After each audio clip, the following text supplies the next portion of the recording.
Hello there, it's Simon Lewis here with another video to help teachers and school leaders out with some technology advice during this COVID-19 pandemic.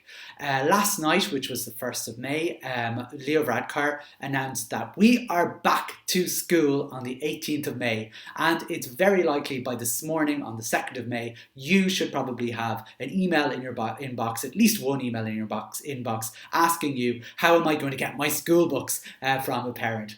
But as well as that, you may have remembered that last week, there was a big announcement that we would have a massive grant for ICT where we will be able to give out laptops, devices out to almost all the children in the school. And to me, it makes sense that we should do both of these things together. If we're going to be handing out books, we may as well, again, to make sure that there's not too many people in the building at any one time, to do both these things together. So you'll be handing out devices and books at the same time to families who might want to collect them after the 18th of May.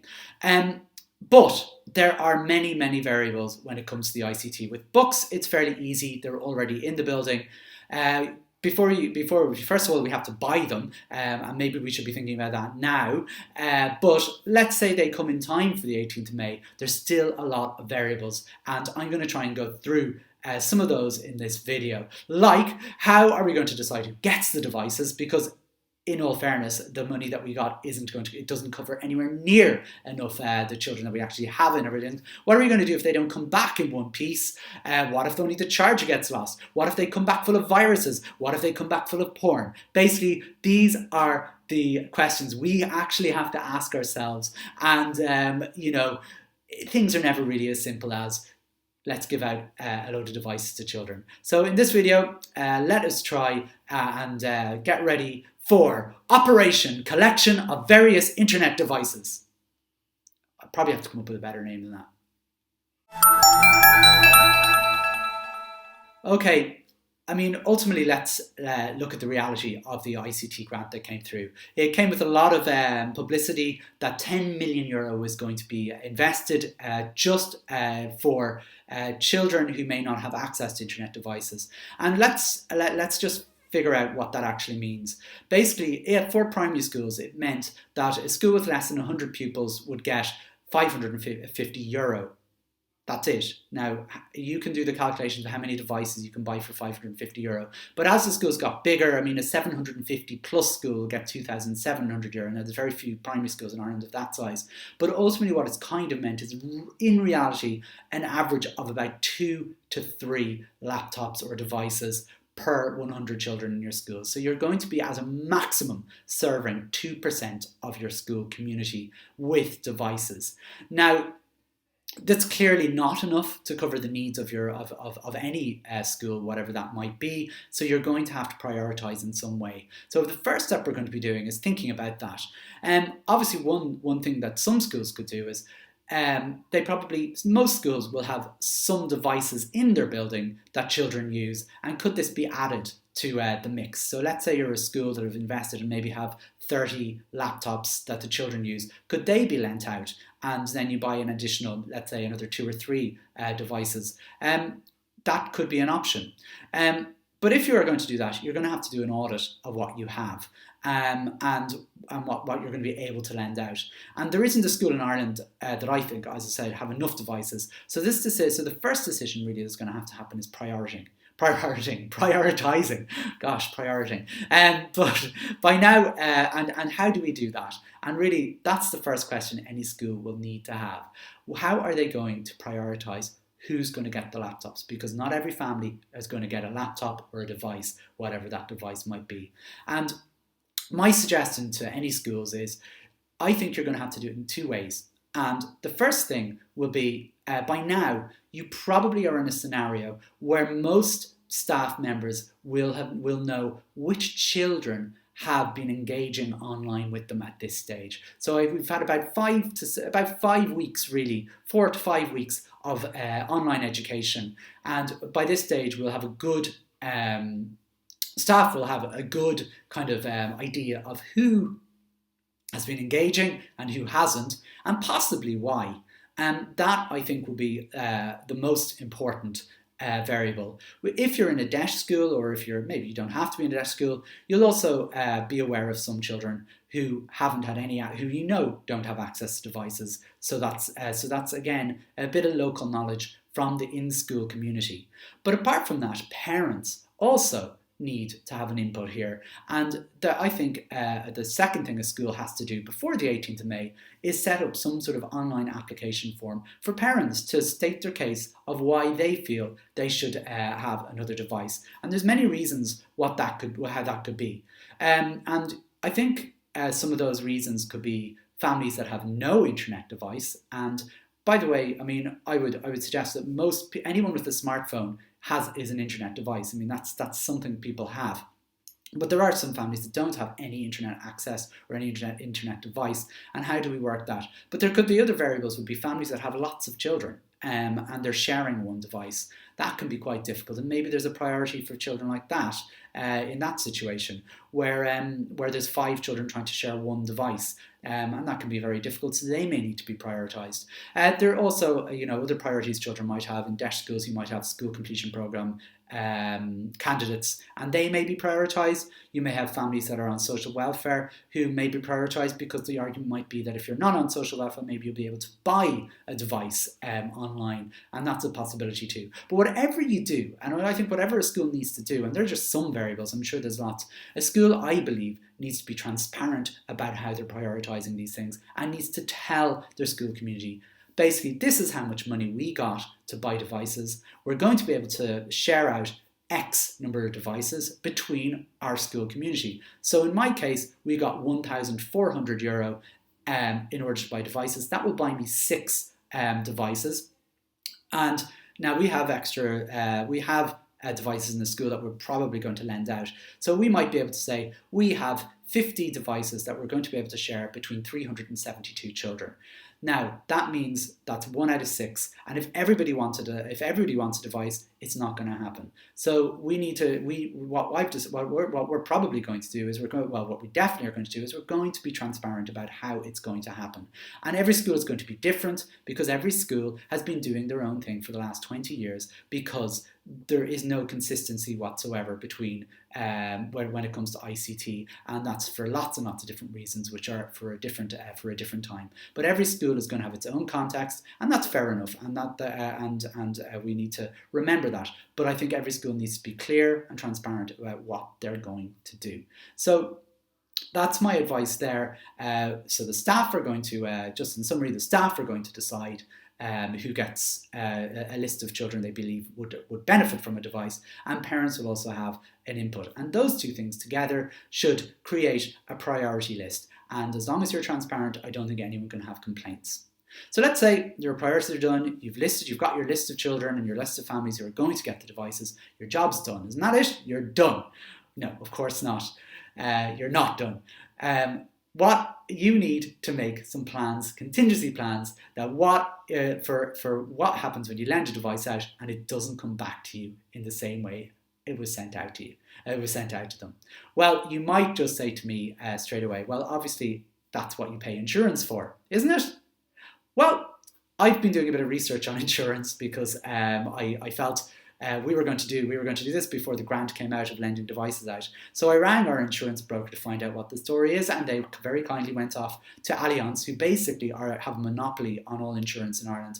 And effectively, yes, the answer is yes, you are covered insurance-wise for devices that are lent out to families. So that might be it. Great. The problem is there is an excess charge for every device you lend out. So if a device comes back defective and you get your insurance, you have to pay an excess charge of €300 per device. Not €300 and then you can get as many devices as you want. It's €300 per device. Now, in my context, all my devices cost less than €300. So effectively, I have no insurance. Now, I did ask further questions to see if there would be any leniency for schools that pay less than €300 per device. And the answer I got back was they'd see what they could do. Now, to me, that isn't insurance or assurance at all. And I would suggest that I'm not insured, basically. So what do you do as a school? Well, families could pay a nominal fee, or they could rent a laptop to cover their costs. But the problem with this really is the very families that you really need to get laptops out to or devices out to are probably the very families who won't be able to pay that rent or pay that fee. And in a way, what you're doing is you're continuing to widen that gap between the haves and have-nots. So really, after a lot of soul searching and a lot of thinking, the only thing I could think of that will work for this is goodwill. That basically you have a kind of a goodwill gesture that you basically say, look, if it comes back broken, you pay for it. Okay, so we're basically giving this to you out of goodwill, but we expect it to come back in the same condition it was sent out in. And if it doesn't come back in the same condition, you have to pay it. You have to pay for it. And you have to basically provide us back with the same device. And I think that's as best as we can do. And that's very difficult to manage, but it's probably it may not work in some cases. But I think it's all you can do in this case.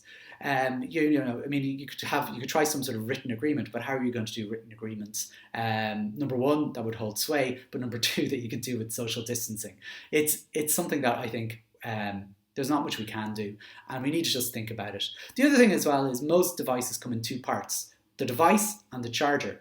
And if you, let's say, you'll probably get your device back, but you might not get the charger back. What do you do in that case? So you need to include all this in an agreement, a goodwill agreement with your parents. So I think that's something worth considering. Again, it's a bit of a question and we need to figure that one out. Okay, so that aside, okay, let's say your devices come back in one piece, as they should. I mean, there's no reason why 99.9% of them should come back, if not 100% should come back in one piece. But the problem is, no matter how good a family is going to be with your device and how careful they're going to be with their device, it is going to come back full of clutter. It's going to be full of documents the child has made. It's going to be full of, the likelihood is you're going to have everything from Fortnite to Dress Up My Unicorn app installed on it, because ultimately that's really what's going to happen. And worst case scenario, there could be inappropriate content on your laptop or your device that comes back. Someone in the family could have been searching for stuff they shouldn't have been searching for. So what do you do? This is the question you're going to have to ask yourself. If you've lent out 50 devices, are you going to painstakingly go through each of those devices to make sure that every file in it is right? You're not going to have time, and ultimately what you're going to have to, my suggestion really is, whenever the laptop comes back, it gets wiped back to as if it was a new computer.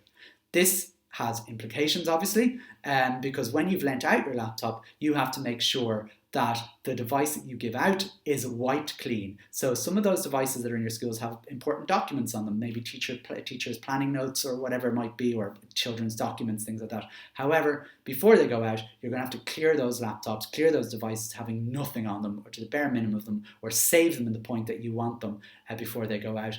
And then when they come back, you basically, I suppose you could do something like ghosting them and then putting them back. Now, if you don't understand what ghosting is, that's maybe just clear your laptop, send them out and clear them back when they get back in. But again, it's just something that you need to make sure. If you're sending out a laptop or a device, make sure your school's bank account isn't on it, or else you're going to have families downloading apps at the courtesy of your school's bank account. So just be careful of these kind of things.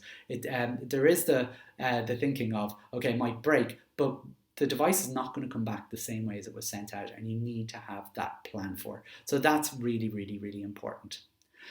The next thing that you're going to have to do, and unfortunately there's more to it, of course, is, and this is the last thing, I think, more or less the last thing, you're going to need to get a label machine in some way or another. And every single device and every single charger is going to need to be labelled before it goes out, in the same way as every book should probably be labelled with the child's name that it's being sent out to, so you know the book that comes back is a child's book. Similarly for devices, everything has to be accounted for going out, particularly if you're getting insurance.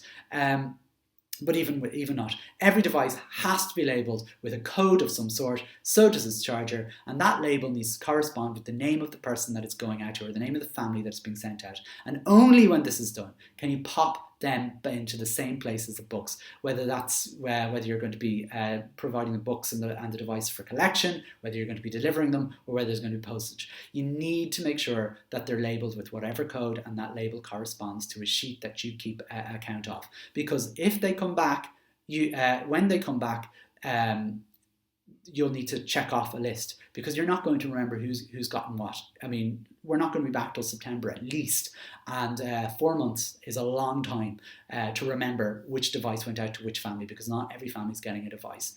Okay? I mean, look, that's a lot of things to do before you simply hand out devices. I mean, we've 2 weeks to start preparing for this, but we're not going to be allowed back into the building for those 2 weeks. So a lot of the planning is probably going to be into developing policies, into developing in developing forms where you apply for the devices, and the likelihood is when we get back to the building on the 18th, we're going to need at least a day to prepare all the books and the devices, at least one day. So May the 18th is unlikely to be the date when people can actually come to the school to collect, or even the day when we can go out and deliver, or whatever schools are going to do.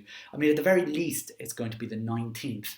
So I suppose maybe we need to let parents know that you're not going to get your stuff on the 18th of May, because we have to spend some time packaging them all up. The 18th of May is going to be like a sweatshop in most schools.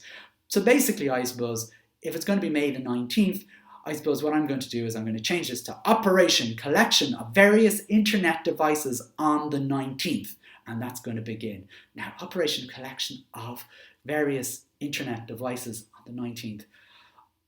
I think I'm going to have to think of a better acronym. There might be a better one. I'm sure there is.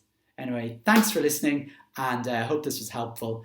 And any questions, throw them in the comments, or you know how to contact me, simon@onshaw.net, simon@cardawedgegettogether.ie, Twitter, Simon M. Lewis, and anywhere else you can find me. I'm pretty easy to find on the internet. Thanks a minute for listening, and watching, and we'll catch you again for another video. Take care.